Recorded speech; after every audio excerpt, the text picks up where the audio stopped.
사회과학 입문 제10주차 수업 시작하겠습니다. 오늘은 지난주에 이어서 정치학의 주요 개념과 이론 마지막 부분입니다. 지난주에 우리가 정치학의 주요 개념과 이론 제9주차에 근대 정치 철학과 혁명, 그 다음에 사회주의 등장과 몰락 이렇게 해가지고 네 절로 나눠서 우리가 공부를 했습니다. 오늘 거기에 이어서 국가와 시민사회 그리고 자본주의 국가론, 그 다음에 자본주의와 민주주의와의 관계, 그 다음에 세계화와 그 다음에 자유주의와 신자유주의와의 관계, 요 내용에 대해서 우리가 나머지 부분을 공부하게 되겠습니다. 그러면은 이제 다음 주에 사회학의 주요 개념과 이론을 두 주로 나눠서 공부를 하고, 그렇게 되면 마지막으로 남은 것은 이제 사회과학과 자연과학과의 관계가 됩니다. 그렇게 해서 우리가 수업이 진행이 될 것입니다. 오늘은 이제 정치학의 주요 개념과 이론 두 번째 시간이 되겠습니다. 우리가 지금 강의 요목 지난번에도 얘기한 것처럼 지금까지 우리가 이제 학기 초에서 우리가 이제 공부했던 것이 사회과학의 성립 과정에 대해서 우리가 4주로 나눠서 공부를 했었죠. 거기 이어서 우리가 사회과학 각 영역의 주요 개념과 이론을 경제학과 정치학과 사회학 이렇게 크게 세 부분으로 나누어서 이제 각 2주씩 해서 우리가 경제학의 주요 개념과 이론을까지 우리가 공부를 해서 중간시험을 봤고요. 그 다음에 이제 중간시험 끝나고 지난주에 정치학의 주요 개념과 이론 첫 주, 그 다음에 이번 주까지 해서 우리가 정치학이 이제 모두 끝나게 되고, 그렇게 되면 사회학 이렇게 이제 이어지게 될 것입니다. 자, 그러면 이제 오늘은 지난주에 이어서 지금 공부할 부분이 먼저 국가와 시민사회 부분이 되겠습니다. 자, 국가와 시민사회 부분은 지금 이렇게 나와 있는 것처럼 두 부분으로 나눠집니다. 먼저 국가와 시민사회와의 관계에 대해서, 그 다음에 그 국가의 위상, 국가의 위상이 시기적으로 어떻게 변해왔는지, 자유주의에서부터 시작해서 다시 말하면 보수주의에서부터 시작해서 사회주의에 이르는 그런 그 국가의 유형, 그 다음에 세 번째는 국가의 기능, 그 국가 유형별로 국가가 담당하는 기능, 이걸 이제 공부를 하고, 그 다음에 네 번째는 미국식, 미국 정치에 맞는 다원주의에 대해서 공부를 하고, 다섯 번째로 이제 복지국가론, 이렇게 해서 국가와 시민사회 관계를 나누어서 공부하도록 하겠습니다. 먼저 첫 부분이 이제 국가와 시민사회 부분이 되겠는데, 이 부분은 지금 우리 책에서 나와 있는 것처럼 제3장이 해당이 됩니다. 제3부에 제3장이 여기 해당이 돼요. 그래서 제3부 우리 책으로 치면은 193페이지부터 해당이 되니까 그 내용들을 여러분들이 책으로 좀 읽어주면 좋겠습니다. 자, 이 국가라고 하는 것은 우리가 여러 번 얘기하지만 근대에 들어와서 새로 생긴 하나의 제도인 겁니다. 다시 말하면 중세만 하더라도 중세 봉건, 그 다음에 장원 이런 개념이었기 때문에 국가라고 하는 그런 근대적 개념은 없었던 거죠. 그러나 이제 중세가 해체되면서 이제 민족이라고 하는 부족을 아우르는 그런 개념이 생겨나면서 그런 민족을 최적화된 그런 제도적 형태, 그게 바로 국가다 이렇게 얘기를 했습니다. 그래서 국가라고 하는 것은 시기적으로 볼 때 이제 민족이라는 개념에 이어서 등장한 그런 제도다 이렇게 얘기할 수 있거든요. 국가라고 하는 것을 한문으로 이렇게 국가라고 쓰고 영어로도 이제 the state라고 이렇게 쓰게 되는 겁니다. 이 국가의 대조 개념이 바로 이제 시민사회라고 하는 거죠. 사회가 먼저 형성이 되고 그 다음에 그 사회에서 국가가 형성이 됐다 이렇게 우리 보잖아요. 사회계약설에서 우리는 또는 계급투쟁설에서 일단은 그 구성원들이 일단 좀 느슨한 형태로 이제 만들어진 것을 우리가 하나의 사회다, 시민사회라고 한다면 그런 시민사회들이 보다 이제 공고한 형태의 이제 국가라고 하는 새로운 제도를 만들게 될 때는 자유로운 계약에 의해서 만들게 되거나 아니면은 계급 투쟁에 의해서 완전히 주도권을 장악한 쪽이 자기들한테 유리하도록 만든 제도가 바로 이제 국가라고 하는 거기 때문에 국가와 시민사회는 서로 대조되는 개념이다 이렇게 얘기할 수 있어요. 그래서 국가와 시민사회의 관계는 다시 말하면 국가와 시장과의 관계가 같습니다. 다시 말하면 시민사회는 다시 말하면 사회학적인 측면에서 정치학적인 측면에서는 시민사회라고 얘기를 하지만 경제적인 측면에서 시민사회는 뭐냐? 바로 시장이거든요. 우리가 마켓, 국가가 개입하지 않는 자유로운 시장. 수요자와 공급자가 만나서 거래가 성사되는 그런 형태의 시장, 이게 바로 시민사회에 해당이 되는 것이고, 그러한 국가와 시민사회 관계, 국가와 시장과의 관계는 다시 말하면 정부와 기업 또는 경제와의 관계입니다. 국가는 바로 정부에 해당이 되는 것이고, 가버먼트에 해당이 되는 것이고, 그 다음에 시민사회 또는 시장은 기업 부문이죠. 기업, 엔터프라이즈나 아니면 경제, 이코노미 부분이 바로 시민사회 그리고 시장 부분이 되는 겁니다. 이러한 또 등치관계는 공공 대 민간으로도 얘기를 할 수 있어요. 국가 또는 정부, 여기를 우리는 이제 공공의 영역이다 이렇게, 그다음에 퍼블릭 섹터다 이렇게, 공공의 영역이다 퍼블릭 섹터라고 얘기를 하는 거고, 반면에 시민사회, 시장 그리고 기업, 경제, 이 영역은 우리가 민간 영역이다 이렇게, 프라이빗 섹터다 이렇게 얘기하는 것입니다. 그리고 이러한 공공의 영역을 제1영역이라고 한다면 민간의 영역은 제2영역이 되는 것이고, 그리고 민간의 영역을 제1영역이라고 얘기한다면 공공의 영역은 제2영역이 되는 것, 이런 식으로 또 관계되는 거고요. 그 다음에 이러한 국가와 시민사회는 어느 게 먼저냐, 이게 또 이제 어떻게 보면 닭과 계란과의 관계와 같은 그런 건데, 우리가 이제 대체로 지역을 나눠서 볼 때 유럽과 미국에서는 어떻게 된 거냐, 이거는 우리가 뭐냐면 이런 미국과 유럽에서는 이제 자본주의라고 하는 것이 먼저 생겨가지고, 자본주의라고 하는 것이 먼저 시민혁명 결과 이제 자본주의라고 하는 것이 형성이 됐잖아요. 그리고 이 자본주의 의 외피가 바로 이제 자유민주주의, 선거에 기초한 의회 민주주의이고, 그 다음에 민주주의가 외피다 이렇게 얘기할 수 있는 거고, 반면에 제3세계, 그러니까 이제 신생국들은 우리 흔히 말하는 과대성장 국가라는 거예요. 과대성장 국가, 오버 디벨롭드 스테이트 이렇게 얘기하는 건데, 그래서 우리는 국가와 시민사회 형태가 있어서, 우리는 이제 서양 같은 경우는 이제 시민사회가 먼저 형성이 돼가지고 이제 국가가 만들어진 형태고, 반면에 신생국이나 제3세계 같은 경우에는 그게 아니고 이제 독립이 되면서 국가 부분이 먼저 형성이 되고, 그 다음에 그 국가에 맞도록 시민사회를 재건하는 그런 형태가 되는 거죠. 그래서 뭐랄까, 출발 지점 먼저가 다른 거죠. 출발 지점이 선진국에서는 시민사회가 먼저고, 그 다음에 국가가 나중이고, 반면에 제3세계 신생국은 국가가 먼저 형성이 되고, 그 다음에 그 국가에 맞도록 시민사회가 설계가 되기 때문에, 이런 형태, 이런 나라에서의 국가를 우리는 과대성장 국가다, 지나치게 규모가 커진 그런 국가입니다. 우리나라만 해도 경제개발 초기 그랬고, 그 다음에 남미도 그랬고, 어디든지 신생국인 경우는 이제 국가가 전 식민지 국가의 그런 제도들을 그대로 계승을 하기 때문에 국가가 너무 커진 형태로 이제 독립을 맞잖아요. 그리고 국가는 너무 과대성장돼 있고, 시민사회는 너무 너무 작은 형태로 이제 출발하게 되는 겁니다. 이런 식으로 해서 국가 시민사회는 양상이 선진국과 제3세계는 서로 상반돼 있다 이렇게 얘기할 수 있겠습니다. 그 다음에 이제 우리가 국가 형태를 한번 이렇게 보면은 최초의 출발 지점은 보수주의 국가입니다. 보수주의. 우리가 말한 것처럼 중세 봉건 사회가 이제 막을 내리고 처음에 자본주의로 넘어갈 때 첫 단계는 어떤 단계? 그 단계를 우리는 야경 국가다 이렇게 말한 거죠.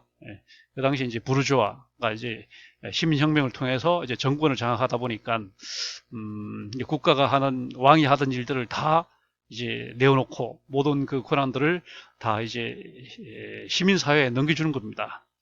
다시 말하면 시장에, 경제 부분에다가, 민간에다가 이런 식으로 다 모든 것을 위임을 하고, 국가는 최소한의 기능만을, 그리고 그런 국가를 우리는 야경 국가라고 있잖아요. 국가는 오로지 밤을 지키는 야경 국가다.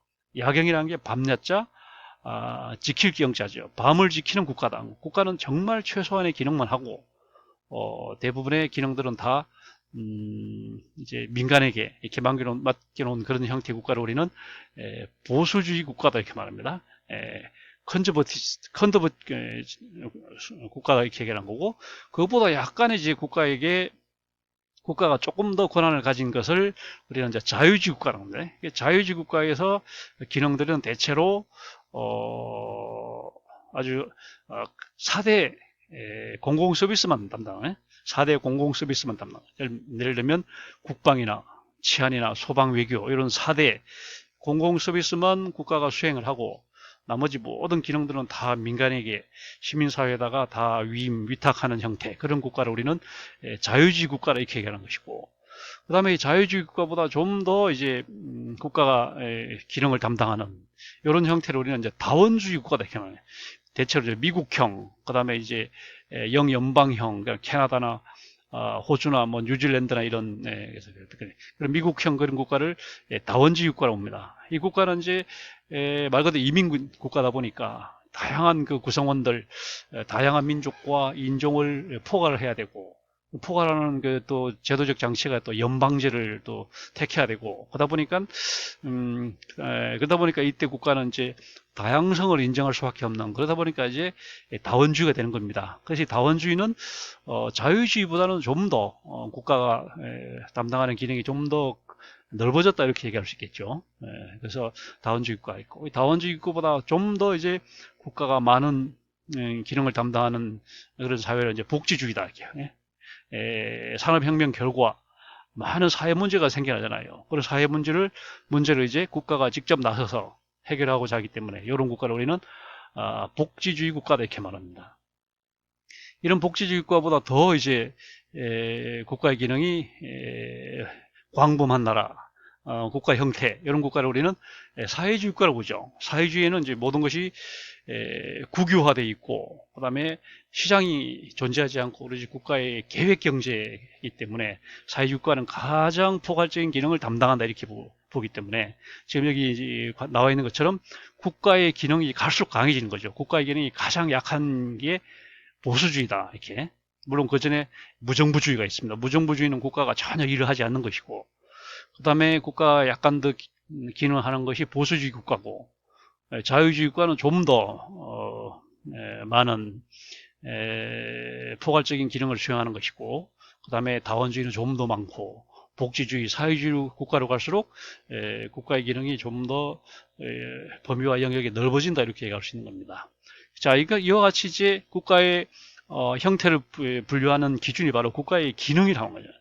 지금 말한 것처럼 4대 공공 서비스, 국가가 한 체제가 생존 가능하기 위해서는 꼭 필요한 4가지 4대 공공 서비스가 있습니다. 국방, 치안, 소방, 외교라는 4가지. 요것만을 이제 담당하는 게 이런 국가 형태로 볼 때는 자유주의 국가에 해당이 됩니다. 자유주의에서는 이 4대 공공 서비스 정도만 국가가 수행을 하는 겁니다. 그 외에는 다 이제 민간과 시장과 이제 경제 영역에다가 다 이제 맡겨놓는 그런 형태. 이게 자유주의 국가고. 그 다음에 공공재를 생산하고 공급하는 정도 기능을 한다. 그러니까 4대 공공 서비스 플러스 공공재 공급.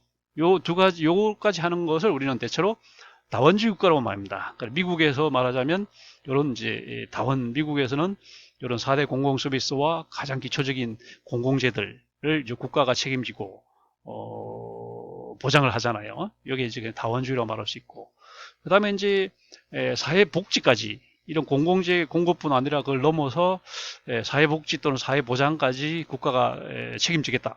이런 형태를 우리는 복지주의 국가라고 얘기하네. 복지주의 국가에서는 그렇게 말하는 거고. 그 다음에 계획경제, 국가가 모든 경제 전부를 국가가 다 계획하고 운영하겠다 이렇게 나온 것을 우리는 이제 계획경제라고 보는데, 그런 국가 형태가 바로 사회주의 국가 형태가 되는 겁니다. 그러니까 자유주의 국가는 4대 공공 서비스만을 담당하는 것이고, 그 다음에 다원주의 국가는 거기다가 플러스 공공재의 생산 공급까지 담당하는 것이고, 그 다음에 복지주의 국가는 이제 거기다가 또 사회보장까지, 사회복지까지 책임지는 국가 형태고, 그 다음에 사회주의 국가는 모든 것을 국가가 이제 도맡아서 관리하는 계획 경제까지 되는 거죠. 이와 같이 이제 국가의 형태와 국가의 기능이 상당히 밀접하게 연결되어 있다는 걸 알 수 있을 겁니다. 그 다음에 네 번째로 다원주의 국가 사회는 어떠냐. 우리가 미국 사회를 말할 때 다원주의라고 말합니다. 아까 말한 것처럼 미국은 쉽게 말하면 이제 옛날 그 유럽의 자유주의 국가를 단계를 넘어서 이제 그러니까 미국은 다원주의 국가에 해당이 되는 것이고, 그 다음에 우리가 말하는 대부분의 서유럽, 독일, 프랑스, 영국까지, 그 다음에 플러스 복지국가, 우리가 말하는 스위스, 북유럽, 덴마크, 스웨덴, 노르웨이, 여기까지, 핀란드까지 이제 아우르는 그런 국가를 우리는 복지국가라고 그러고, 그 다음에 이제 사회주의 국가가 있는 겁니다. 그럼 대한민국 어디에 속하냐? 대한민국은 자유주의에 속하는 거죠. 대한민국과 일본은 자유주의 국가에 속한다. 미국은 다원주의 국가에 속한다. 그 다음에 대부분 서유럽과 북유럽은 복지주의에 속한다. 그 다음에 러시아와 중국, 북한, 베트남, 쿠바 이런 나라들은 이제 사회주의에 속한다 이렇게 주는 거죠. 그러니까 이제 우리나라는 그냥 4대 공공 서비스 정도만 국가가 책임지는 형태고, 그다음 미국은 좀 더 공공재 공급까지, 그다음에 복지국가에는 사회보장까지, 그다음에 사회주의 경제에서는 모든 계획, 경제 운용까지 국가가 책임지는 그런 형태가 되는 거죠. 그래서 미국 사회를 우리가 말할 때 다원주의라고 말하는데, 우리가 말하는 미국을 우리는 미국식 다중지배다 이렇게 말하는 폴리아키다 말이에요. 미국은 이제 폴리아키다. 폴리란 말이 들어가면 많다, 다중이란데 다중, 다중지배란 거 폴리아키, 폴리아키다 이 식으로. 이렇게 이걸 로버트 달이라는 사람이, 정치학자 중에 로버트 달이라는 사람, 데이비드 이스턴이라는 사람, 게브리엘 알몬드라는 사람이 이제 쓴 말 중에 이 사람들이 공통적으로 쓰는 그런 개념이 바로 폴리아키란 거예요. 미국 사회랑은 가만히 보면 인구가 3억이 넘지만 또 어떤 측면에서 보면 지배계급이 있고 이제 신분 구분이 뭐라고 할까요? 뭐 계급 계층 구분이 확연하게 보이는 것 같기도 하지만, 또 미국을 보면 굉장히 평등하다 또 이렇게 얘기를 합니다. 물론 차별적인 요소도 많지만 평등하다고 이제 얘기하는 그런 게 바로 다중지배이기 때문에, 예를 들면은 정치력에 있어서는 뭐 정치적, 예를 들면 뭐 지배계급과 경제적 지배계급, 군부, 그 다음에 뭐 사회적인 또 뭐 체육, 뭐 문화예술 이런 쪽에 지배계급이 다 다르다는 거예요. 이게 다 똑같으면 그거는 지배계급이라 말할 수 있지만, 다 그게 서로 상이한 그런 지배계층이 있기 때문에 이 사람들은 혼자 지배하는 게 아니고 여러 사람이 지배하는 형태다. 그래서 우리는 그를 다중지배다, 폴리아키다. 폴리아키. 우리가 말할 때 모노아키 그런 뭐야? 모노아키 그러면 1인 지배, 모노 하나니까 모노아키 그러면 1인 지배. 그 다음에 올리가키 그러면 이제 과두 지배. 올리고란 말이 들어가면 올리고알키, 올리가키 그러면 그거는 과두 지배다 이렇게 말하고, 여기 나온 거죠. 폴리아키 그러면 이제 다중 지배란 거죠. 그러니까 세계사적으로 볼 때 고대 로마 시대 때는 모노와키 시대였던 거죠. 1인 지배, 전제군주가 이제 통치한 그런 시대였다면, 중세에 와서는 이제 봉건제가 되면서 이제 영주와 기사가 이제 지배를 하니까 그때는 소수가 지배하잖아요. 그래서 그런 시스템을 우리는 올리가키다, 올리가키다 이렇게 말한 거고, 미국처럼 더 많은 사람들이 지배하는 각계각층의 각 분야에 이제 그 지배계급이 서로 상이한 지배계급이 엄연히 존재하는 그런 형태를 우리는 다중지배다, 폴리아키다 이렇게 말한 거죠. 그래서 미국 사회가 이렇게 안정적일 수 있는 이유는 다 각 영역별로 다 그 지배 계급이 상이하기 때문에 서로 이제 견제도 되고, 이다 보니까 쉽게 말하면 독재로 흐르지도 않고, 가치가 누구한테 이제 독점으로 이렇게 가지도 않고 하다 보니까 미국이 외양상 평등한 사회처럼 이렇게 보이기도 한다. 그래서 미국의 이러한 형태를 우리는 다중지배 형식이다, 또는 이제 다원주의다 이렇게 얘기하는 거죠. 다원주의다. 그리고 이렇게 될 수밖에 없는 게 미국이라는 나라가 조합주의적인 그런 형태를 가지고 있거든요. 우리 흔히 말하는 압력 정치라는 거죠. 미국은 항상 뭐 쉽게 말하면 뭐 이익집단과 정당이 이렇게 정연하게 체계화돼 갖고 좀 더 상대적으로 보수적인 이익 집단과 이익 집단은 이제 공화당과 연결이 되고, 상대적으로 진보적인 그런 이익 집단은 또 민주당과 연결이 돼가지고, 그런 식으로 해서 집단을 통해서, 다시 말하면 조합을 통해서, 압력을 통해서 이제 미국의 정치가 돌아가는, 작동이 되는 그런 형태로 우리는 한마디로 말하면 조합주의다 이렇게 말할 수 있습니다. 조합주의다 이렇게. 반대로 이제 우리가 그리스의 그 정치 형태를 보면 많은 사람들이 이제 아크로폴리스에 모여서 각자의 그 개인들의 의견을 얘기하고 토론을 해서 그다음에 뭐 의사결정을 하는 이런 형태는 개인주의죠. 각 개인들이 의견들을 얘기해서, 직접 민주주의는 개인주의라고 한다면, 간접민주주의라고 하는 것은 조합주의로 갈 수밖에 없는 거죠. 쉽게 말하면 맨 정점에 이제 정당이 있어가지고 선거를 통하고, 또 정당에 이르기 전에 또 이익 집단이나 또 NGO나 이런 걸 통해서 결국은 이런 집단들이 압력에 서로 이제 경쟁, 그런 조합을 결성을 해서 이렇게 이익을 관철하는 그런 형태로 우리는 조합주의라고 얘기하는 거예요. 조합주의. 그래서 미국은 바로 다원주의면서 다중지배면서 조합주의면서 압력 정치 형태다 이렇게 이제 얘기하는 거고, 지금 말한 것처럼 미국은 지배계급이 있지만 그 지배계급의 소속들이 다 중첩이 되어 있다는 거예요. 중첩이 되어 있어가지고 이게 굉장히 그 사회를 안정화시킨다는 거죠. 권력이 한쪽으로 독점되지 않고 골고루 안배된다는 거죠. 예를 들면 흑인들이 주로 좀 열세 있긴 하지만 흑인 중에도 사성 장군이 있고, 흑인 중에도 뭐 대통령이 나오고, 흑인 중에도 이런 식으로 해서 이제 소속이 서로 중첩이 되다 보니까 그 사회가 안정이 되는 거예요. 이걸 우리는 멤버십 오버래핑이다 이렇게 얘기합니다. 그래서 그 사회가 폭동이 나서 이게 전복이 되지 않고 미국 사회가 계속 200년, 300년을 향해서 나아갈 수 있는 것은, 300년 이상 우리가 지속될 수 있는 것은 바로 이런 소속 중첩이라고 하는 것 때문이다. 이거는 이제 그 사회학 정치학자인 라이트 밀스라고 하는 사람, 그다음에 에릭 올린 라이트라고 하는 사회학자, 이 사회학자와 이 정치학자가 발견해낸 그런 원리입니다. 이 사람들은 뭘 했습니까? 실증 연구를 통해서 미국 사회에 룰링 클래스가 존재한다, 엘리트가 존재한다고 하는 거죠. 그래서 이제 봤더니 주로 삼두마차더라. 군부와 그다음에 관료와 그다음에 그 재벌, 이 세계 3대 삼두마차가 미국을 지배하더라 이렇게 얘기를 합니다. 그러면 이제 모든 권력이 셋으로 집중이 되면, 너무 권력이 많이 집중이 되면 폭동이 나와서 이 사회가 위험하게 되는데, 그렇지 않게 다행히 그 세 부분이 서로 서로 다르다는 거죠. 서로 상이한 그런 게 되고, 그 다음에 소속원들이 서로 또 중첩이 되고, 예를 들면 형이 뭐 사성 장군이다. 그럼 동생은 또 뭐 다른데 대기업의 재벌의 무슨 사장이다 이렇게. 또 이제 어떤 사람은 형이 또 연방 고급 공무원이면 또 동생은 또 대기업의 또 이사다, 이런 식으로 서로 소속이 중첩이 되다 보니까, 또 부부 사이에도 이런 식으로 소속이 중첩이 되다 보니까 사회가 안정이 되더라는 거죠.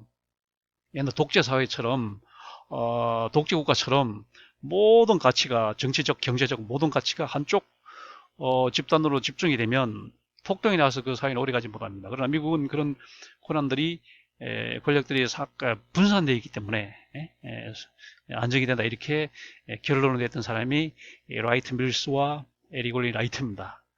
그 다음에 이제 미국 사회를 우리가 얘기를 할 때 오로지 미국 사회를 경제만 갖고 설명할 수가 없습니다. 오늘날 미국이 저렇게 초강력이 된 것은 지하자원이 풍부하고, 그 다음에 지정학적으로 유럽과 아시아를 양쪽에 끼고 있고, 태평양과 대서양을 끼고 있고, 이러한 굉장히 경제적인 그런 것도 유리한 것도 있지만, 또 정치적으로 자유주의, 자유분방하고, 그 다음에 대통령 중심제라고 하는 그런 형태를 취하고 있고, 그 다음에 종교적으로도 개신교라고 하는 그런 종교력, 이런 여러 가지 요소가 복합적으로 작용해서 미국이라고 하는 초강력을 만든 것이지, 오로지 물질만 갖고 유물로만 갖고 설명해서는 안 된다는 거죠. 미국은 오로지 물질적으로 지하자원이 풍부하고 지정학적인 입지가 아주 유리하고 이렇게만 얘기해서는 안 되고, 모든 것을 경제로 환원시켜서 그렇게 설명해서는 설득력이 떨어지고, 지금 나와 있는 것처럼 이 플란차스라고 하는 사람이 얘기한 것처럼 상대적 자율성이 있더라. 뭐 한 가지만 갖고 설명하면 안 된다. 여러 가지를 복합적으로 가지고 설명을 해야 된다 이런 걸.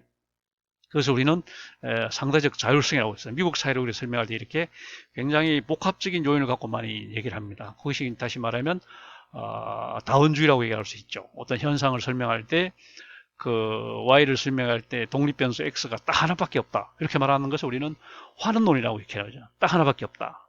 그 중에 대표적인 게 유물론, 또 하나는 유심론. 유물론은 오로지 물질 하나밖에 결정 요인은 X, Y, Y를 결정하는 X는 오로지 물질이다 이렇게 말하면 이제 유물론이고, Y를 결정하는 X는 오로지 정신이다 이렇게 말하면 유심론이고, 그게 아니라 이 두 가지 다 동시에 작용할 수 있다고 보는 게 상대적 자율성론인 겁니다. 그래서 미국 사회를 설명할 때 특히 상대적 자율성 갖고 많이 설명을 해야 한다는 이야기입니다. 그 다음에 우리가 하나가 이제 복지국가론 얘기를 해야 됩니다. 복지국가라고 하는 것이 왜 등장했냐. 이건 아까도 얘기한 것처럼 결국은 산업혁명으로 인해서 우리 사회가 이제 산업사회가 됐습니다. 농촌이 해체되고 사람들이 도시로 몰리다 보니까 많은 사람들이 인구가 집중되다 보니까 굉장히 많은 사회 문제들이 발생합니다. 위생 문제, 주택, 교육 문제, 여성 문제, 각종 노인 문제, 장애인, 아동 문제, 각가지 문제가 발생하는 거죠. 이런 그대로 내버려두면 이 사회가 상당히 위험하기 때문에 국가가 이 사회 문제를 해결해야 되겠다. 더 이상 방치할 수 없다. 이렇게 해서 이제 국가가 개입을 하게 된 것이 바로 복지국가가 된 거죠. 복지국가가 등장하게 된 것은 그 직접적인 요인은 사회 문제가 많아졌기 때문이고, 또 사회 문제가 발생할 수밖에 없었던 것은 산업혁명 때문인 것이다. 이렇게 설명할 수 있고, 그다음 우리가 이제 구분해야 될 게 사회복지하고 사회보장이라고 하는 그걸 개념적으로 좀 구분해야 됩니다. 한문으로 써도 복지라고 하는 것은 이렇게 복스럽고 윤택하다, 혜택이 많다 이런 굉장히 좋은 상태를 말하기 때문에, 그래서 우리는 복지는 영어로도 마찬가지입니다. welfare, well, 건강한 fair 형태, welfare. 그러니까 이상적인 형태를 우리는 이제 복지라고 얘기를 하는 것이고, 사회보장이라고 하는 말은 한문으로 써도 이렇게 장애로부터의 보호라는 뜻입니다. 다시 말하면 영어로 말할 때도 security입니다. security. security란 말이 이게 라틴어로 secura라는 뜻입니다. 라틴어로 secura. 라틴어에 se란 말이 들어가면 이제 뭐뭇이 없다, 필요 없다는 뜻이고, cura 그러면 이제 영어의 cure, cure 그러니까 보살핌이죠. 보살핌이 필요 없는 상태. 이게 라틴어로 secura고 그게 영어로 번역이 돼서 security가 되는 건데, 그러니까 사회보장이라고 하는 것은 좀 부정적인 의미를 가진 겁니다. 장애로부터의 보호입니다. 그러니까 우리가 그러니까 빈곤으로부터의 보호, 그 다음에 질병으로부터의 보호, 실업으로부터의 보호, 그 다음에 재해로부터의 보호, 이런 것이 이제 보장이 되는 겁니다. 뭐로부터의, 영어로 말하면 from이 포함된 그런 부정적인 개념이 바로 사회보장이고, 사회복지는 반대입니다. to입니다. welfare to입니다. welfare to 풍요, welfare to 건강, welfare to 고용, welfare to 안전. 이렇게 그러니까 welfare라는 것은 보다 긍정적이고 적극적인 의미가 있다. 사회보장은 부정적이고 소극적인 의미가 있다. 이렇게 얘기할 수 있는 거죠. 이렇게 해서 본래 이제 우리가 산업혁명 이후에 사회 문제가 많아지니까 그것을 국가가 이제 개입을 해서 초창기에 제도화했던 것이 사회보장 아니었습니까? 일단 빈곤을 없애자, 질병을 없애자, 이런 아주 원초적인 단계에 시작이 된 건데, 좀 더 이제 시간이 흐르고 이제 1900년대에 접어들고 그다음 2000년대 접어들고 하다 보니까 이제 그런 단순히 몸으로부터의 자유가 아니라 보다 더 높은 경지를 지향하는 거죠. 그래서 빈곤으로부터 보장이 아니라 풍요로의 복지로 가야 된다. 질병으로부터 보호가 아니라 건강으로의 복지가 돼야 되고, 실업으로부터의 보호가 아니라 고용으로의 복지가 되는 거고, 재해로부터의 보호가 아니라 안전을 향한 복제, 이런 식으로 이제 보다 적극적인 의미로, 그러니까 복지란 말과 보장이란 말은 이렇게 개념적인 차이가 분명히 있다는 것을 여러분들이 이해를 해야 됩니다. 이것은 단지 영어로만 그런 것이 아니고 한문으로 볼 때도 그렇고 우리말로 볼 때도 그렇습니다. 그래서 자, 그 다음에 이제 우리가 복지국가라고 하는 것이 위기 상태에 있다는 거죠. 이것도 우리 책에서도 복지국가 얘기를 에, 복지국가 얘기를 또 우리 책에서도 하고 있거든요. 그럼 복지국가로 하는 게 제2장입니다. 그러니까 제4부 제2장에서 복지국가 얘기를 하고 있거든요. 그때 나온 것이 복지국가 위기입니다. 왜 우리가 복지국가 그러면 굉장히 이제 이상적인 형태를 가지고 있는 것인데 왜 우리가 복지국가의 위기란 말을 붙일까요? 그것은 복지국가가 갖고 있는 본유적인 필연적인 그런 위기의 요인이 있다는 거예요. 그게 바로 축적과 정당화의 모순이라는 겁니다. 자, 그래서 우리가 뭐냐면 복지국가라고 한 것이 출발 지점은 자본주의였습니다. 자본주의 국가가 이제 가지고 있는 장점은 굉장히 왕성한 생산력입니다. 서로 이제 선의적 경쟁, 그다음에 이기심에 기초한 경쟁의 토대를 두다 보니까 자본주의는 굉장히 그 생산력이 왕성해요. 그러다 보니까 축적, 돈을 벌어서 쌓는 거죠. 영어로 말하면 어큐뮬레이션, 이 축적에는 굉장히 유리한데 이게 이제 뭐냐면 생산력이 왕성하면 왕성할수록 그 노사 분규가 많아져요. 자본가와 노동, 노자 대립 이런 게 많아진 겁니다. 그러니까 정당성이 떨어져요. 이게 이렇게 우리가 계속 풍요롭게 잘 살기는 하지만 우리가 이런 식으로 계속 싸우면서 서로 어르렁거리면서 이렇게 잘 사는 게 과연 이게 진정한 행복이냐 이런 생각을 자꾸 하게 되는 거죠. 그러다 보니까 이제 생산력은 왕성한데 서로 관계는 적대적이다 이런 문제가 있죠. 그렇다고 또 그러면 관계를 원만하게 한번 만들어 보자. 그럼 우리 사이가 노사 분규도 없애고 노자 대립도 없애는 방향으로 이렇게 한번 해보자. 그랬더니 요 정당화 문제는 해결이 되는데 이제는 성장을 못해요. 마이너스 성장. 마이너스 성장하는 거지. 이 둘을 동시에 해결할 수가 없더라. 결국은 두 마리 토끼라는 거지. 두 마리 토끼를 다 잡을 수가 없더라는 거죠. 그러다 보니까 이 복지국가는 결국은 위기로 갈 수밖에 없다는 거죠. 시간적으로, 공간적으로 좀 다양성만 있을 뿐이고 모든 형태의 복지국가는 스웨덴이나 덴마크나 그다음에 핀란드나 노르웨이 같은 이런 복지국가는 당장 위기가 드러나지 않더라도 언젠가는 위기가 터지게 돼 있다는 거죠. 왜냐? 그 내면적으로 축적과 정당화가 끊임없이 모순 관계에 있고 충돌하기 때문에 결국은 복지국가는 항상 위기 상태에 있다. 이런 내용을 지적한 사람들이 바로 프랑크푸르트 학파입니다. 우리가 그 유명한 독일의 프랑크푸르트 대학의 하버마스 같은 이런 사람들이 몇 사람들이 계속 지속적으로 비판 이론을 얘기하는데 그 비판이 뭐냐면 결국은 뭔 비판입니까? 자본주의 비판입니다. 복지국가를 포함해서 자본주의라고 하는 그 시스템 그런 체제 이념이 안고 있는 본질적인 위기 요인, 다시 말하면 축적과 정당화의 모순 때문에 자본주의는 항상 위기 상태에 있을 수밖에 없다. 축적이 잘 되면 잘 될수록 정당화는 침해되고 또 정당화에 또 신경 쓰다 보면 그만큼 정비례해서 또 마이너스 성장으로 그냥 곤두박질 치고 있기 때문에 그래서 이게 결국은 위기로 갈 수밖에 없다는 거고 그 다음에 복지국가 위기는 결국은 재정 위기로 드러난다는 거예요. 재정 위기. 왜냐하면 관리하려다 보니까 정당성이 떨어지니까 사회복지비를 많이 쓰죠. 사회복지비를 많이 써서 정당화를 달성했더니 또 마이너스 성장으로 가잖아요. 그럼 또 경제개발비를 또 많이 투하하잖아요.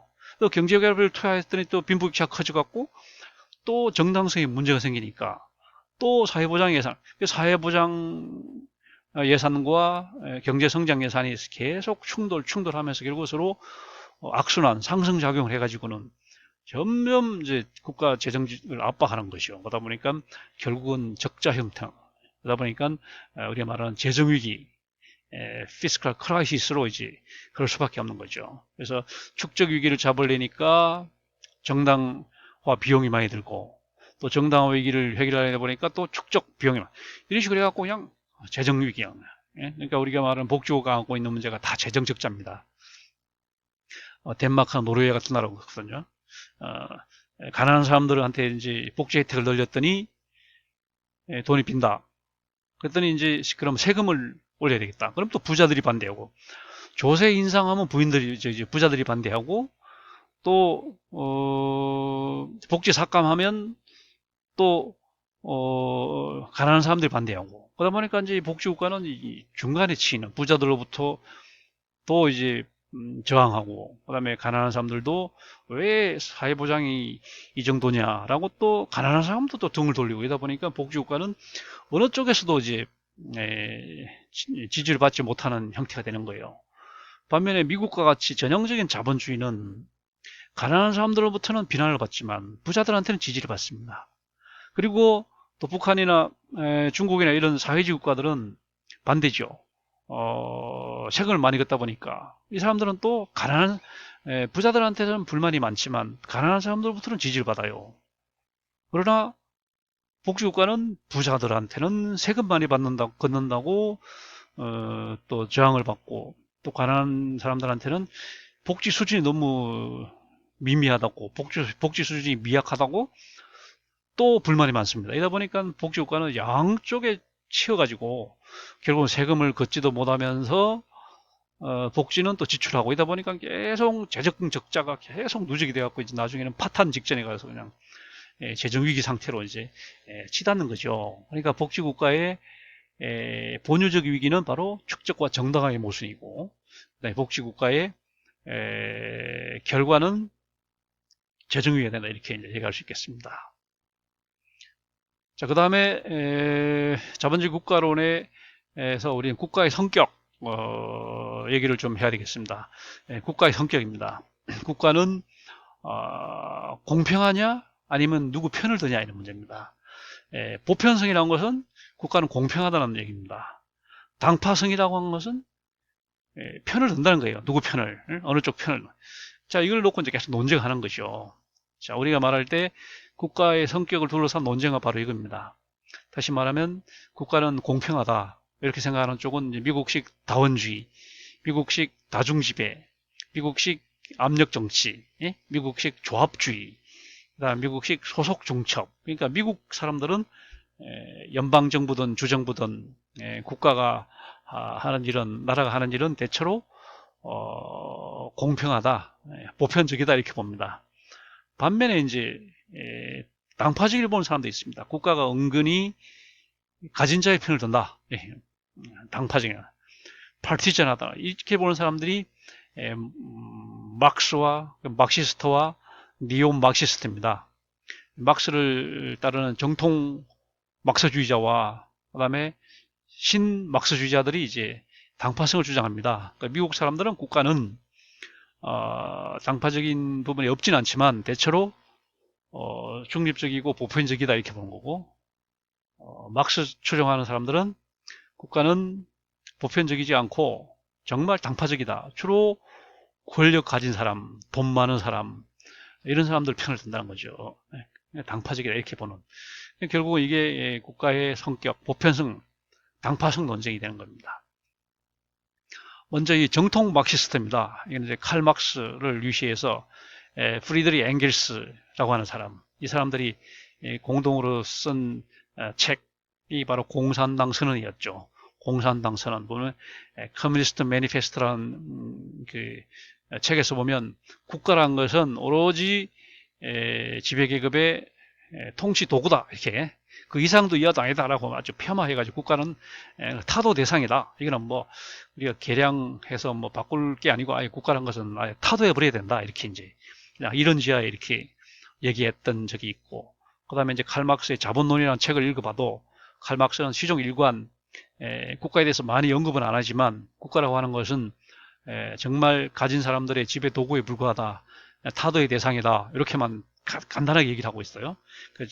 칼 막스는 이와 같이 국가를 타도 대상이다, 뭐 보편성은 말할 것도 없고 너무나 당파적이기 때문에 그냥 타도해버린다 이렇게 말하는 거고, 그 다음에 러시아 혁명을 일으켰던 레닌과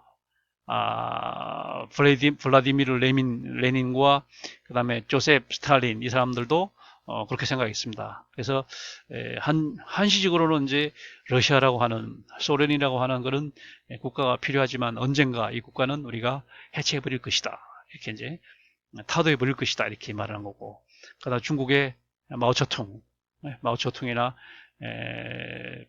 김일성이나 그 다음에 쿠바의 피델 카스트로나, 그 다음에 남미의 혁명가 체 게바라라든가, 그 다음에 베트남의 혁명가 호치민, 호지명 이런 사람, 이런 사람들은 그냥 국가를 하나의 맹목적인 도구로 봅니다. 그러니까 지배계급이 피지배계급을 올가놓는, 영구히 지배하는 하나의 도구에 불과한 뿐이다, 이런 식으로 이렇게 보는 게 정통 마크시스트입니다. 그러다가 이제 시간이 좀 흐르고 나서 신막스주의가 나타납니다. 신막스주의, 이게 이제 니오 마크시스트죠. 어떤 이제 크게 여러 부류들이 있지만 크게 나누면 이제 도구주의 부류하고 상대적 구조적 자율성 부류로 나눕니다. 이 두 사람 논쟁은 굉장히 유명합니다. 영국 사람 랄프 밀리번드라고 하는 사람과 프랑스 사람 니코 플란차스라고 하는 사람이 오랫동안 논쟁을 했습니다. 책도 여러 권, 수십 권의 책을 내고 서로 논문도 쓰고 하면서 엄청난 그 논쟁을 한 30년 이상 논쟁을 했어요. 이 중에 이제 밀리반드라는 사람의 주장은 정통 마크시스트와 유사합니다. 국가라는 것은 그냥 도구다, 지배 도구에 불과하다라고 도구주의입니다. 그러나 이제 이 프란차스라는 사람은 대체로 그렇지만 그렇지 않은 경우도 있다는 거죠. 그렇지 않은 경우도 있다. 구조에 따라서는 구조가 다르면 좀 그렇지 않을 수 있고, 그 정도도 이제 다 상대적이다 이렇게 말하는. 그래서 이 사람들을 묶어서 우리는 이런 주장을 묶어서 상대적 구조적 자율성이다 이렇게 말한 겁니다. 그래서 신박수주의에 와서는 약간 국가를 이제 그런 식으로 극단적으로 보지 않았다 이렇게 얘기할 수 있고, 그 다음에 하나가 이제 프랑크푸르트 학파 얘기를 했죠. 독일의 프랑크푸르트 대학의 그 하버마스 이런 사람들이 주장했던 것이, 아까 말한 그 복지국가는 물론이고 복지국가를 포함해서 자본주의가 안고 있는 자본주의 체제, 자본주의 국가가 가지고 있는 본유적 위기 요인이 바로 아까 말한 건 축적과 정당화의 모순이에요. 자본주의는 축적을 추구할 수밖에 없고, 그 다음에 또 그 자본주의 외피인 국가 그리고 민주주의, 이거는 정당성을 추구합니다. 그런데 이 축적과 정당성은 서로 상극관계에 있기 때문에 한쪽을 추구하다 보면 다른 쪽은 상실하게 되는 두 마리 토끼와 같은 그런 관계에 있기 때문에 이걸 벗어날 수 없기 때문에 자본주의는 항상 전반적인 위기 상태에 있다라고 말하는 사람들이 프랑크푸르트 학파였잖아요. 그렇습니다. 자, 그 다음에 이제 우리가 볼 것이 자본주의와 민주주의의 관계입니다. 이게 우리가 그냥 통상 그냥 지나치는 그런 내용들이긴 한데 이것도 우리가 이제 한번 짚어보자는 거예요. 우리가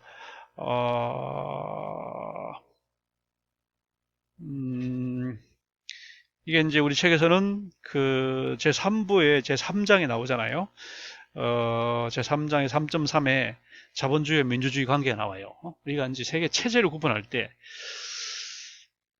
경제체제 또는 이데올로기를 구분합니다. 크게 나누면 네 가지로 나눌 수 있습니다. 자본주의와 사회주의, 그 다음에 전체주의와 무정부주의, 이렇게 네 수로 나눕니다. 그러니까 개인의 그러니까 진보적이면서 사회 이익을 추구하는 사회 전체 이익을 추구하는 이념을 사회주의로 봅니다. 반면에 개인을 우선시하면서 보수적인 이념을 자본주의로 봅니다. 그래서 이 두 가지는 서로 잘 부합합니다. 대체로 이제 사회 전체의 이익을 우선하게 되면 진보적이 될 수밖에 없고, 또 개인 이익을 중시하면 보수적이 될 수밖에 없습니다. 그래서 대부분의 지구상의 경제체제는 대부분이 자본주의 아니면 사회주의 둘 중에 하나에 속하게 되는 겁니다. 그러나 이게 서로 잘 들여맞지 않은 것들의 조합이 있을 수 있어요. 이런 것을 우리는 이제 비정상 체제다 이렇게 말합니다. 비정상이다. abnormal 또는 uncongruent, 엉컹그런 서로 잘 들어맞지 않는 그런 체제가 되는 겁니다. 예를 들면 전체주의 같은 경우에는 사회 전체 이익을 추구하면서도 보수적인, 그 다음에 또 무정부주의는 개인의 이익을 추구하면서 또 진보적인 이런 형태가 되기 때문에, 다시 말하는 네 개의 축이죠. 누구의 이익을 우선시하냐, 개인 이익을 우선시하냐, 사회 전체 이익을 우선시하냐, 그 다음에 보수적이냐 진보적이냐, 이렇게 하면 이제 네 개의 콤비네이션이 나오잖아요. 네 개 매트릭스가 나오잖아요. 그럼 그 네 개 매트릭스 중에 잘 부합하는 형태가 자본주의와 사회주의이고, 서로 잘 맞지 않는 그런 형태가 바로 전체주의와 무정부주의가 있는 거예요. 그래서 이와 같이 해서 우리가 중세가 이제 끝나면서 근대로 들어가면서 시민혁명이 일어났잖아요. 그래갖고 우리가 자본주의가 이제 들었습니다. 자본주의라고 하는 그런 이제 체제가 들어서는데, 이 자본주의가 이제 어떤 제도가 필요하니까, 제도적 장치가 필요하니까, 그래서 의회 제도를 도입합니다. 그래서 우리가 말하는 이제 민주주의 형태를 도입하게 돼요. 그러니까 개념적으로 자본주의가 먼저고, 자본주의의 필요에 따라서 민주주의가 도입이 된 거예요. 자본주의는 말하자면 어떤 이익을 추구하는 겁니다. 물질적인 이익을 추구하는 게 자본주의다 보니까, 그런 저속한 논리를 좀 근사하게 포장하기 위해서 우리 민주주의라고 하는 이제 어떤 포장지가 필요한 거죠. 포장지가 필요한 거. 그래서 자본주의가 출발점이고, 그 다음에 이제 민주주의가 나중이 된 거죠. 다시 말하면 자본주의는 오로지 축적 기능, 물질적인 그런 어떤 뭐랄까요, 욕구 충족, 이런 저속한 그런 걸 담당하기 때문에 이런 걸 좀 정당화시켜야 하는, 그럴듯하게 보이게 포장하고 이게 정당화해야 되는 거예요. 그러다 보니까 이제 민주주의를 이제 택하게 되는데, 요 두 가지가 잘 맞으면 좋겠어요. 그러니까 내용물인 자본주의와 그 포장지인 민주주의가 잘 맞으면 좋겠는데, 이게 잘 맞지 않는다는 거지. 예를 들면 내용물인 자본주의는 물기가 많고, 그 다음에 그걸 싼 포장지는 그냥 연약한 종이고, 그 물기 많은 것을 얇은 종이로 싸버리면 그냥 안에 물질도 그냥 보호가 안 되면서 종이도 그냥 망가지는, 이런, 이게 우리는 상호보순 관계가 있다는 거예요. 이걸 관계를 우리는 정략적 결혼이다, 자본주의와 민주주의의 정략적 결혼이다, 또는 우연한 결합이다, 이런 이제 말을 쓰는 거죠. 우리 책에서도 그런 말을 쓰고 있습니다. 우리 책에서 보면 225페이지 보면 이런 말이 나와 있어요. 그래서 자유주의와 자본주의와 민주주의는 잘못된 만남이다. 우연한 결합이다. 정략적 결혼이다. 무슨 대중가요 제목처럼 잘못된 만남이 아니냐, 이런 식으로 이제 말할 정도로 두 가지는 서로 상충한다. 상충할 수밖에 없는. 그래서 부정합 서로 언컨그루언트, 서로 잘 맞지 않는 거지. 잘 맞지 않는 그런 부정합 관계에 있다. 그래서 이렇게 이제 그런 것들을 발견해내는 게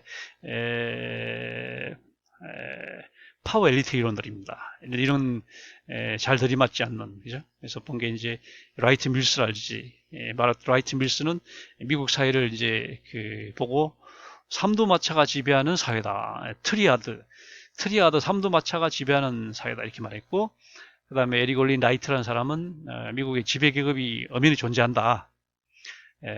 겉으로 볼 때 평등한 것 같지만 유럽처럼 전통적인 그런 전통적인 유산에 기초한 그런 계급이 없는 것처럼 보이지만 미국이야말로 지배계급이 존재한다, 이렇게 얘기를 했습니다. 그리고 그 이전에 이미 어느 사회든지 항상 조직된 소수가 느슨한 다수를 지배한다. 전통적 소수 지배 원리를 주장했던 사람이 모스카, 이탈리아의 모스카, 이탈리아의 파레토, 그 다음에 독일의 미엘스, 이런 사람들이 그런 것들을 발견한 적이 있고요. 그 다음에 이런 것들을 이제 뭐랄까, 대안, 이런 것들에 이제 좀 뭐랄까, 완화시켜 줄 수 있는 대안이 바로 다원주의라, 이렇게 말한 사람이 로버트 달이었습니다. 이렇게 자본주의와 민주주의의 관계를 얘기를 했습니다. 그다음 여덟 번째 우리가 볼 것이 정치학의 신경향입니다. 정치학이 이제 계속 변화해 오고 있고 현대 사회에 들어와서 이제 그래서 우리 책에서 보면 제4부가 여기 해당이 되는데 제4부 제1장이 글로벌이라고 해서 이제 세계화를 얘기하고 있습니다. 그 다음에 제2장에 와서 이제 신자유주의를 얘기하고 있어요.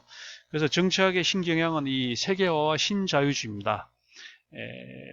정치학이라고 하는 게 이제 아까 말한 것처럼 근대에 와서 이제 국가라고 하는 제도가 생겨나고, 그 다음에 선거라고 하는 것과 함께 이제 정치학이 발달해 왔는데, 그래서 이제 그런 것들에 큰 변화를 가져온 하나의 중대한 사건이 바로 세계화였어요. 세계화.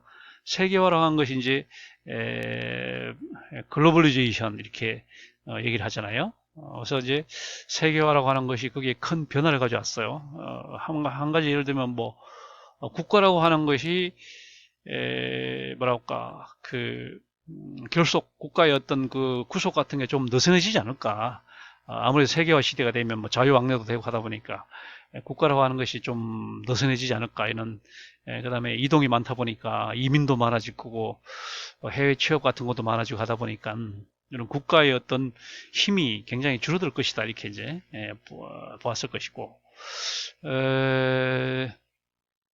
그래서 이제 세계화라고 하는 게 그런 그래서 세계화는 주로 경제적 측면에서 많이 이제 진행이 됐죠.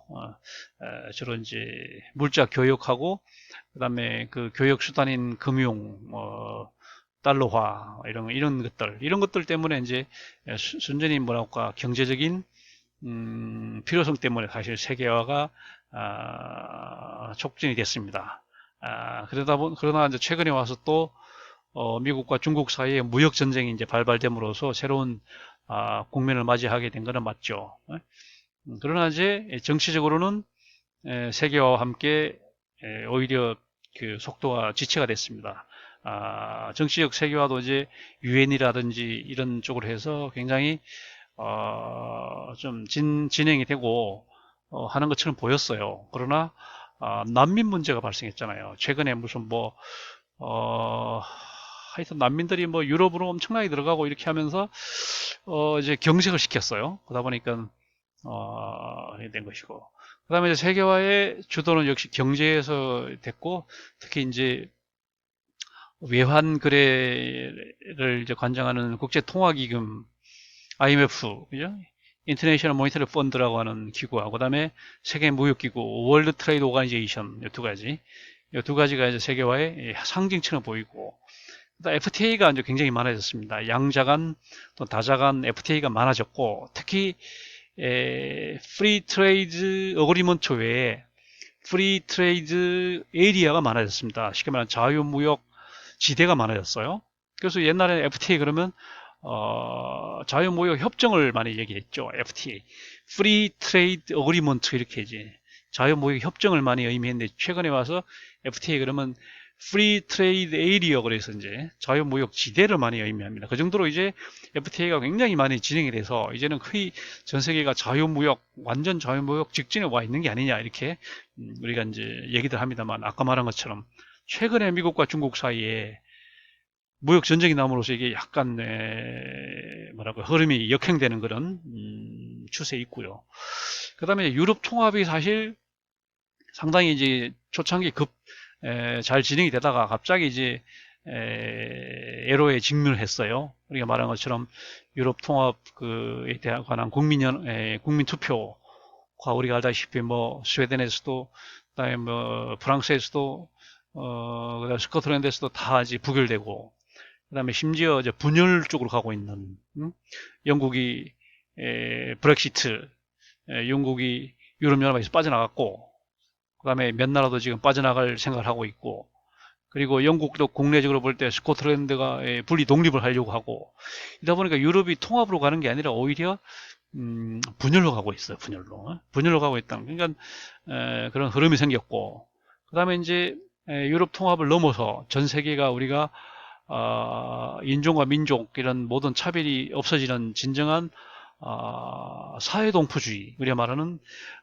코스모폴리타니즘 시대로 넘어갈 줄로 우리가 예상을 했는데 이게 잘 안 되고 있는 거죠. 오히려 막 난민이 급증하고 오히려 막 외국 노동자, 다문화인에 대한 차별, 심지어 테러까지 막 만연하는 상태 되다 보니까 세계화까지 어떤 순풍을 달고 가다가 다시 역류하고 이런 게 쉽지 않은 그런 과정을 가고 있는데 어쨌거나 이런 세계화 추세 때문에 정치학이 굉장히 영향을 많이 받고 있는 거예요. 우리나라도 지금 현재 최근에 있었던 뭐 코로나 사태 같은 거, 그다음에 뭐 일본과의 또 무역 그 마찰 같은 거, 그다음에 뭐 그다음에 일본의 뭐 그 올림픽 문제랄지 이렇게 해서 이런 것들을 보면은 이런 세계적인 어떤 현상하고 국내 정치적인 그런 게 굉장히 연관성이 커지는 거죠. 그러니까 이제 국내적으로 볼 때 특히 현 정부, 문재인 정부에 대한 국내 지지가 이제 지지율이 굉장히 높잖아요. 지금 뭐, 집권 3년 차, 4년 차에 접어들었는데도, 최근 여론조사에서 뭐 70%가 넘는 지지율이 나오는 이유 중에 하나가, 설문조사 결과를 보면, 코로나 대처를 잘했다. 뭐 이런 여기에 대해서 많이 나왔잖아요. 이런 거 볼 때는, 이제 앞으로 그 국내 어떤 정치 지도자가 리더십을 강화하기 위해서는 해외 상황들을 잘 활용해야 된다는 거예요. 최소한. 잘 활용을 하고, 그 다음에 이제 그걸 잘 주도를 하고 이렇게 하면은 국내적으로 굉장히 토대를 좀 굳힐 수가 있다 이런 얘기 되는 거죠. 이게 물론 옛날에는 그게 잘못된 경우가 많았어요. 예를 들면 미국의 2차 대전 직후에 보면은 국제 정치에서 크게 공을 세운 미국 대통령이 국내 뭐 중간 선거에서 뭐 패배한다든지, 그다음에 세계 2차 대전을 잘 해결했던 윈스턴 처칠, 영국의 윈스턴 처칠이 이제 국내 정치에서 또 패배를 한다 이런 경우가 많거든요. 그래서 예전에는 이게 어떻게 보면 반대로 가는 경우가 많았는데 최근에 와서는 국제 상황이 굉장히 국내 정치에 영향을 많이 주고 있는 그런 상황이고, 이런 뭐 국가 간 뭐 미세먼지 문제랄지, 핵 안전 문제랄지, 그다음에 무슨 방위산업 그 무기 체계 문제랄지, 그다음에 특별히 이번에 그 국제적인 전염병 문제, 팬데믹 문제 이런 것들이 굉장히 중요한 그런 시대가 됐다 이렇게 이제 얘기를 할 수 있는 거고요. 그래서 그 세계화의 내용들은 그 정도로 얘기를 하고, 그 다음에 하나가 이제 신자유주의, 신자유주의 시대가 됐다는 거죠. 우리가 시대적으로 볼 때는 이제 자유주의가 있었습니다. 우리가 아담 스미스의 이제 보이지 않는 손에 그 시장에다 맡겨놓는 게 자유주의 그 경제잖아요. 그 안에서 이제 전통, 우리가 말하는 그 고전 철학과 이제 신고전 철학이 있었고, 고전 철학, 고전 경제학과 신고전 경제학을 지나서 이제 케인즈 경제학을 접어들었죠. 케인즈 경제학을 접어들었는데, 이 케인즈 경제학이 이제 대공황을 극복을 했지만 그 이후에 이제 많은 부작용이 나타났잖아요. 그걸 우리는 한마디로 요약하면 정부 실패라고 말할 수 있습니다. 많은 이제 정부 실패가 현상이 나타났고, 그러다 보니까 다시 이제 이전의 자유주의로 돌아가려고 하는 그런 흐름이 생겼다. 그것을 우리는 이제 신자유주의라고 얘기합니다. 신자유주의. 신자유주의는 그러니까 기본 논리는 전통적 자유주의로 돌아가자고 하는 거죠. 다시 말하면 시장 경제를 복원하고, 그다음에 국가의 개입을 최소화시키는 이른바 작은 정부로 가자는 거죠. 그게 이제 신자유주의의 본질입니다. 이 신자유주의의 전형적인 경우가 이제 80년대 미국에서 레이거노믹스입니다. 미국의 그 로널드 레이건 대통령의 그 공급 경제학이었습니다.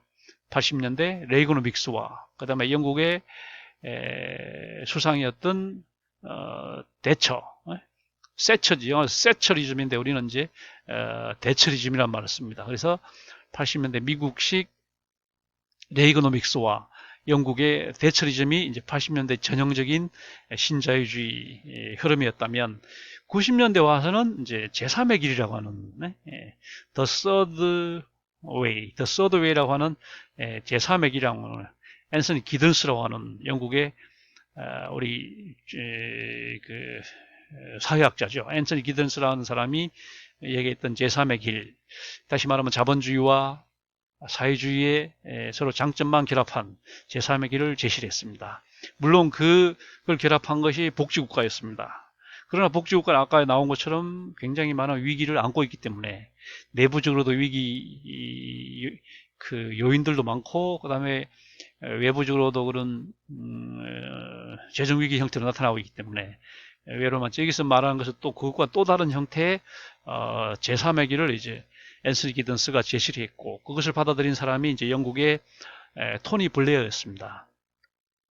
토니가 이제 앤서니죠. 앤서니를 이제 애칭으로 부른 게 토니입니다. 그러니까 블레어도 사실 앤서니 블레어죠. 네, 토니 블레어라고 하는 사람이 이제 그걸 받아들여서 영국에서 이제 실험을 했습니다. 근데 그 실험에 성공을 못했죠. 그래서 결국은 이 노동당이 오래 못 가고 다시 보수당으로 바뀌어가고 지금까지 보수당 정권이 이어지고 있는 그런 형태고요.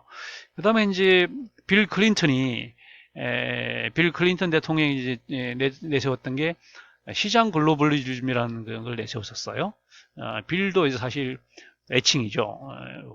정식 이름 윌리엄 클린턴, 빌 클린턴이 이제 내세운 적이 있습니다. 이것도 좀 변형된 형태의 신자유주의입니다. 다시 말해 미국 민주당이 신자유주의를 받아들여서 시장 글로벌리즘이라는 이름으로 이렇게 신자유주의를 이제 시도를 한 적이 있습니다. 이렇게 신자유주의는 80년대와 90년대 대유행을 했었습니다. 그러다가 이제 전 지구적인 위기, 뭐 외환위기로부터 시작해서 전 범지구적인 위기가 상황에 오면서 다시 이제 신자유주의를 포기하고 다시 케인즈주의로 이제 회귀하는 그런 회귀한 상태에 있다 이렇게 얘기할 수 있습니다. 즉 우리 이번에 코로나로 인한 재난지원금 같은 경우에 전형적인 케인즈 시각에 의한 경기 부양이죠. 우리 전 국민에게 1인당 뭐 25만 원 이렇게 돈을 줌으로써 그걸 갖고 이제 수요를 진작시켜서 경기를 좀 활성화시키는 거죠. 물가는 약간 오르고 그런 좀 부작용이 있긴 하지만 경기를 진작시키려고 이제 케인즈주의 아닙니까? 그래서 다시 케인즈주의로 가고 있다. 이렇게 자유주의에서 케인즈주의로 신자유주의를 거쳐서 다시 케인즈주의로 이제 돌아가고 있다. 이렇게 얘기할 정도로 지금 전 지구적인 위기 상황이 깊기도 하고 길기도 하고 이런 중에 있는 거죠. 그다음 마지막으로 우리가 행정학의 등장을 얘기를 해야 됩니다. 행정학이 이제 정치학의 응용 학문으로서 행정학이라는 학문이 이제 등장을 합니다. 1880년대 그 출발 지점은 바로 우드로 윌슨의 행정의 연구라고 하는 논문입니다. A Study of Administration이라고 하는 그 논문을 썼는데 이 논문을 쓴 취지는 그겁니다. 그 당시 이제 미국 그 정치 현실이 너무 부패했기 때문에 그리고 우리가 말하는 그 엽관제가 아주 극을 이루어서 그냥 민주당 공화당 이렇게 정권 교체가 이루어지면 이제 공무원들이 한꺼번에 싹 바뀌는 극도의 그 불안정이 유발됐기 때문에 일단 부패했고 불안정했기 때문에 이렇게 되면 안 되겠다. 행정만이라도 부패에 물들지 않고 그 다음에 정권이 바뀌더라도 공무원들이 중심을 안정을 지켜야 되겠다. 이렇게 해서 나온 것이 바로 행정의 연구입니다. 행정을 정치로부터 독립시켜달라. 그래서 이렇게 출발이 됐던 것이고, 그 다음에 그 이후에 이제 대통령위원회가 많이 생겼습니다. 무슨 공무원제도 개혁할 때, 그 다음 뭐 예산제도 개혁할 때, 많은 그런 현실적으로 도움을 준 학문이 바로 행정학이었고, 그 다음 이어서 70년대에 와서 이제 행정학의 한 영역으로서 정책학이라고 하는 또 그 영역이 등장합니다. 이거는 좀 마이크로하게 정치학이 좀 매크로하게 본다면은 이 행정학, 정치학은 마이크로하게 개별 사례들에 이제 집중을 해서 그걸 좀 뭐랄까요 일반화시키고 귀납적으로 이제 어떤 암시를 얻고자 하는 그런 학문이 바로 정책학이었습니다. 그리고 행정학은 도구적인 합리성을 제공했습니다. 정치는 주로 정치적인 판단을 합니다. 정략적으로. 이게 누구한테 이익이 되느냐, 이걸 가지고 판단하지만, 우리 행정학은, 합리적으로, 이게 누구의 이해관계가 아니라, 이게 인간의 이성에 비추어서 어떻게 가장 효율적이고, 우리 모두의 이익인지를 한번, 보다 더 구체적으로 이렇게 접근하기 때문에, 이걸 우리는, 도구적 합리성이라 이렇게 얘기하는 거지. 그래서 정치적 목표를 달성하는 데 있어서 수단적으로 기여를 하게 되는 거고, 그러다 보니까 경영학에서 기법들이 많이 이제 도입을 하는 거죠. 경영학이라고 하는 것이 이제 비즈니스 어드미니스트레이션이니까 거기서부터 어드미니스트레이션을 배워서 행정학은 퍼블릭 어드미니스트레이션이다. 똑같은 이제 어드미니스트레이션이다 보니까 이제 경영학의 이런 많은 기법들을 이제 정치 영역에다 끌어들인 것이 바로 행정학이었던 거고, 아까 말한 것처럼 실무적으로 이제 행정학이 많이 기여를 합니다. 미국 공무원 제도를 개선해요. 아까 말한 것 획기적으로 역관제에서 실적주의 공무원제로 바뀝니다. 역관제도 장점이 없지 않지만 그 당시 미국에서는 역관제가 이제 너무나 많은 폐해를 가져왔기 때문에 공무원들이 그냥 뭐 정권이 교체되면 공무원들이 싹 바뀌는, 그러다 보니까 막 너무나 불안정하고 이런 있어서 공무원 제도를 이제 계속 지속적으로 개혁하는 데 큰 도움을 줬고, 예산 과정에 있어서도 보다 좀 효율적으로 예산을 쓰게 해주고 여러 가지 기법들이 나오고 함으로 해서 특히 이런 PPBS 같은 이런 것들이 이제, 고안하는 데 굉장히 도움을 준 것이 행정학이고, 그 다음에 정권이 바뀔 때마다 정보 조직을 설계하는 데 있어서 미국의 연방 정부의 조직을 어떤 식으로 설계를 할까, 이게 굉장히 도움을 줬습니다. 그 다음에 정부 간 관계입니다. 주간 관계, 인터스테이트. 주들 사이의 관계를 어떤 식으로 설정을 할까? 연방정부와 주정부 사이에, 주정부와 각 지방정부 사이에 어떤 식으로 이제 관계를 설정하는 게 이상적일까 하는 데 하는 실질적인 도움을 줬고, 그 다음에 정부 혁신 또는 나아가서 정치의 혁신을 하는 데 있어서 이제 행정학이 큰 기여를 했기 때문에 최근까지 이제 행정학이 미국의 응용 정치학으로서 크게 기여를 했다, 이렇게 얘기를 할 수 있겠습니다. 자, 이렇게 하면 이제 정치학에 관한 영역이 다 이제 끝나게 되고, 다음 주부터는 이제 사회학 공부를 하도록 하겠습니다.